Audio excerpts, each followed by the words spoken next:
બોલ સાહેબ આપનું નામ? હું અદ્વૈત હોસ્પિટલ ધોરાજી મેનેજમેન્ટ સંભાળું છું. ધોરાજી અદ્વૈત હોસ્પિટલથી અમે આવીએ છીએ. અમારી ડૉક્ટરની ટીમ સાથે આવેલી છે. તેમજ આજરોજ વિશ્વ હિન્દુ પરિષદ ધોરાજી તેમજ અદ્વૈત હોસ્પિટલ દ્વારા એક મહા રક્તદાન કેમ્પ તેમજ દર્દીઓ માટે દવા નિઃશુલ્ક દવા સારવાર તથા નિદાનનું આયોજન કરેલું છે. આ કેમ્પમાં 151 જેટલા રક્તદાતાઓની નોંધણી થયેલી છે. તેમજ અદ્વૈત હોસ્પિટલની ટીમના ડૉક્ટરો doctor Aniruddh Rathod, doctor Mittal Chavda Rathod, doctor Lalitbhai Vadher, doctor Hardikbhai Patel તેમજ શ્યામભાઈ માકડિયા વગેરે ડૉક્ટરો દ્વારા તમામ દર્દીઓને સારવાર આપેલી છે. તેમજ દવાઓ અદ્વૈત હોસ્પિટલ દ્વારા ફ્રીમાં આપેલી છે.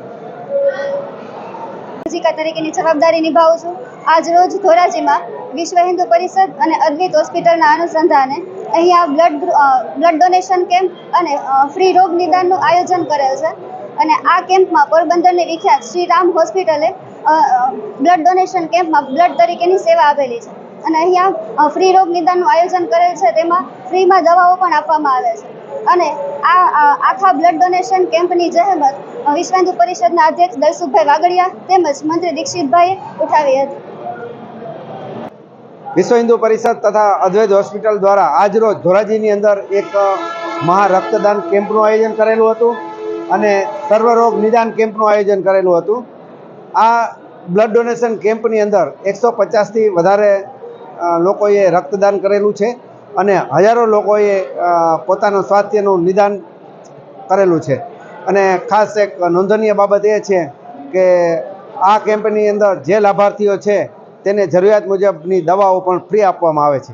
અને અદ્વૈત હોસ્પિટલની ડૉક્ટરની ટીમ તથા જૂનાગઢના ડૉક્ટરોની ટીમ પોતાની સેવા બજાવે છે. અને ખાસ એક બીજી નોંધનીય બાબત એ છે કે પોરબંદરની શ્રી રામ બ્લડ બેંક પોતાની સેવા ધોરાજીની અંદર બજાવી રહી છે.